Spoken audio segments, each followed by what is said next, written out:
Assalamualaikum warahmatullahi wabarakatuh. Perkenalkan, nama saya Muhammad Riza Akmal, NIM 2018 101 803 1174 dari kelas masalah kebijakan dan pembangunan kelas B. Saya di sini akan menjelaskan mengenai kebijakan pembangunan ekonomi melalui pemerataan pembangunan di Kabupaten Gresik.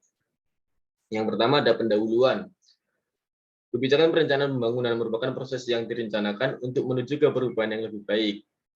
Aspek perencanaan pembangunan meliputi aspek sosial, aspek budaya, aspek ekonomi, dan jelas memperhatikan konservasi lingkungan agar pembangunan yang berkelanjutan tetap terjaga.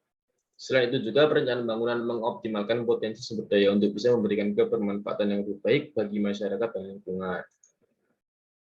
Pemerataan pembangunan telah digariskan dalam Undang-Undang Dasar tahun 1945 pada alinea keempat yang menyatakan bahwa fungsi sekaligus tujuan negara Indonesia yakni memajukan kesejahteraan umum. Salah satu proses pencapaian tersebut adalah melalui pembangunan. Menurut Cokroamidjojo pada tahun 1998, dalam Husna dan kawan-kawan pada tahun 2011, pembangunan adalah upaya suatu masyarakat bangsa yang merupakan suatu perubahan sosial yang besar dalam berbagai bidang kehidupan ke arah masyarakat yang lebih baik dan maju sesuai dengan pandangan masyarakat itu. Jadi pembangunan yang dimaksudkan adalah agar ada perubahan positif yang terjadi dalam semua bidang, baik dari segi ekonomi, baik dari segi sosial, budaya, infrastruktur, dan bidang lainnya. Pemerataan pembangunan sampai ke daerah-daerah adalah salah satu agenda penting pemerintah, apalagi pemerintahan daerah, karena pembangunan yang merata berdampak baik bagi ekonomi suatu bangsa. Tujuan pemerataan pembangunan sampai ke daerah-daerah yang dilakukan pemerintah adalah untuk meningkatkan kesejahteraan karena pembangunan baik itu infrastruktur maupun sumber daya manusia merupakan komponen penting untuk meningkatkan pembangunan ekonomi. Lalu ada pembahasan. Yang pertama adalah usaha pemerintah Kabupaten Gresik dalam pemerataan pembangunan. Usaha pemerintah Kabupaten Gresik dalam pemerataan pembangunan dalam mempercepat pemerataan pembangunan ekonomi di Indonesia. Pemerintah telah melakukan berbagai upaya, salah satunya adalah dengan membangun kawasan ekonomi khusus. Dari 15 kawasan ekonomi khusus yang telah didapatkan komitmen pelaku usaha sebesar 64,4 triliun rupiah. Dan realisasi investasi pelaku usaha dan badan usaha mencapai 43 triliun rupiah. Saat ini di Indonesia telah terdapat 19 kawasan ekonomi khusus, di mana kawasan ekonomi khusus di Gresik adalah salah satu dari 4 kawasan ekonomi khusus tambahan. Saat ini komitmen investasi di 19 kawasan ekonomi khusus berkembang menjadi 92,9 triliun rupiah. Dengan realisasi investasi pelaku usaha dan badan usaha mencapai 54,6 triliun rupiah. Investasi tersebut berasal dari penambahan jumlah pelaku usaha di kawasan ekonomi khusus menjadi sebanyak 167 pelaku usaha, yang telah meningkatkan jumlah lapangan kerja menjadi sebanyak 27.090 orang. Kawasan ekonomi khusus di Gresik yang terletak di Provinsi Jawa Timur ditetapkan pada tanggal 28 Juni 2021 melalui Peraturan Pemerintahan Nomor 71 Tahun 2021.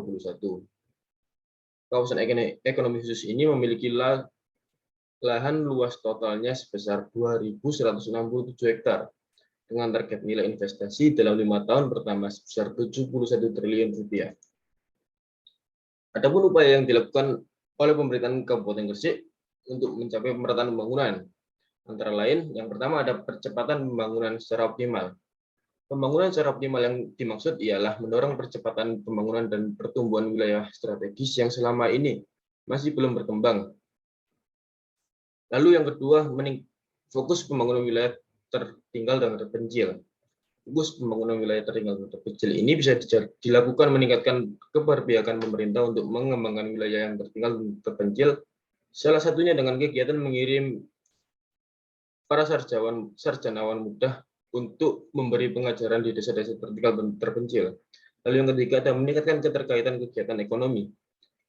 Kegiatan ekonomi di pedesaan dan di perkotaan harus ditingkatkan sekaligus terintegrasi.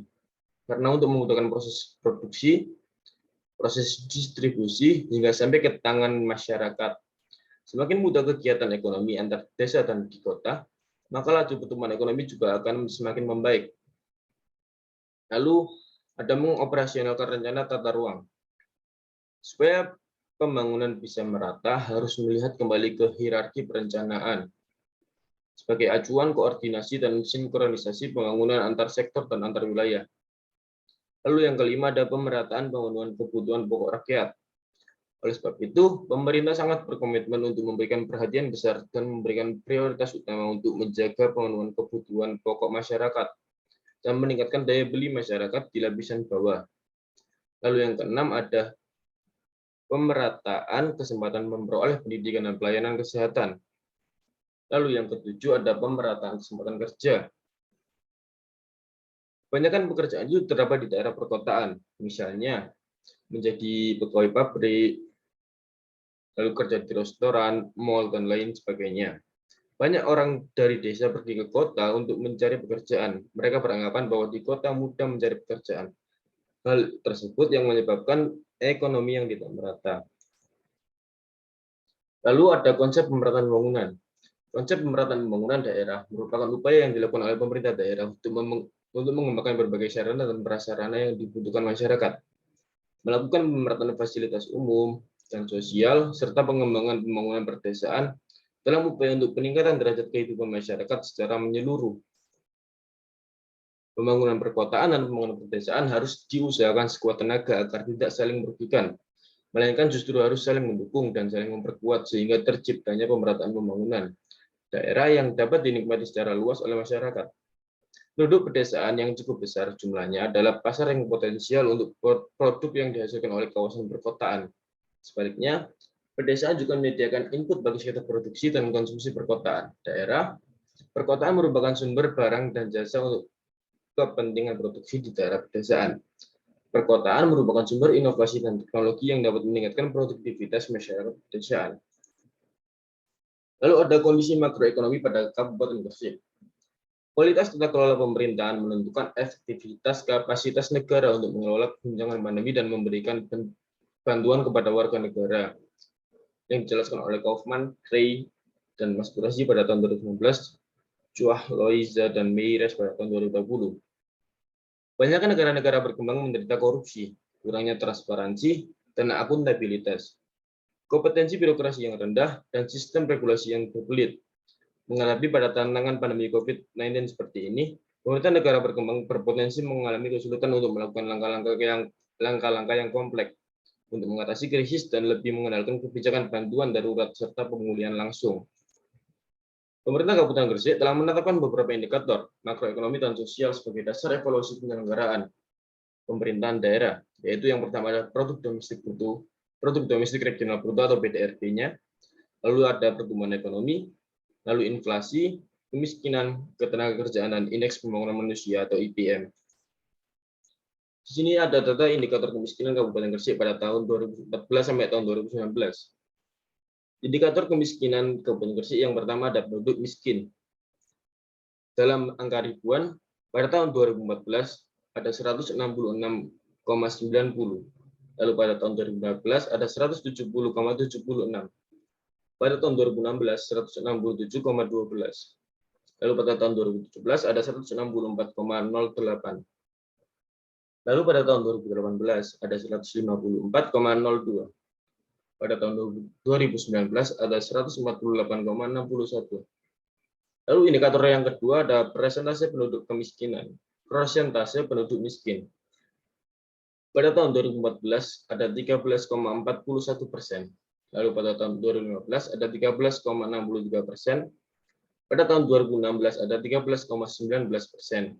Lalu pada tahun 2017 ada 12,80%. Lalu pada tahun 2018 ada 11,89%. Pada tahun 2019 ada 11,35%. Lalu indikator yang ketiga yaitu indeks kedalaman kemiskinan atau P1. Pada tahun 2014 ada 2,36. Pada tahun 2015 ada 2,58. Pada tahun 2016 ada 2,19. Pada tahun 2017 ada 2,51. Pada tahun 2018 ada 1,79. Pada tahun 2019 ada 2,21. Lalu indikator P2 atau indeks keparahan kemiskinan. Pada tahun 2014 ada 0,66, pada tahun 2015 ada 0,67, pada tahun 2016 ada 0,56, lalu pada tahun 2017 ada 0,71, pada tahun 2018 ada 0,45, dan pada tahun 2019 ada 0,61. Lalu indikator kemiskinan Kabupaten Gresik yang terakhir ada garis kemiskinan dalam kurung rupiah per kapita per bulan. Pada tahun 2014 ada 348.888 ribu rupiah per kapita per bulan. Lalu pada tahun 2015 ada 372.661 ribu rupiah per kapita per bulan. Lalu pada tahun 2016 ada 393.447 ribu rupiah per kapita per bulan. Pada tahun 2017 ada 411.261 ribu rupiah per kapita per bulan. Lalu pada tahun 2018 ada 438.704 ribu rupiah per kapita per bulan. Pada tahun 2019 ada 466.154 ribu rupiah per kapita per bulan. Lalu pada kesimpulan mengenai masalah ini, dapat disimpulkan kebijakan pembangunan ekonomi melalui pemerataan pembangunan sebagai suatu usaha pembangunan merupakan tindakan aktif yang harus dilakukan oleh suatu pemerintahan daerah dalam rangka meningkatkan pendapatan. Dengan demikian, sangat dibutuhkan peran serta masyarakat, pemerintah, dan semua elemen yang terdapat dalam suatu daerah untuk berpartisipasi aktif dalam proses pembangunan. Lalu perkembangan pembangunan daerah tidak terlepas dari perkembangan daerah perkotaan dan pedesaan. Bila diperhatikan proses perkembangan suatu desa menjadi kota, terlihat jelas bahwa kota dan desa atau kawasan perkotaan dan pedesaan saling melengkapi dan membentuk satu sistem yang saling terikat atau terkait. Terima kasih, itu saja yang bisa saya sampaikan. Apabila ada kesalahan kata, mohon dimaafkan. Wabillahi taufiq wal hidayah. Wassalamualaikum warahmatullahi wabarakatuh.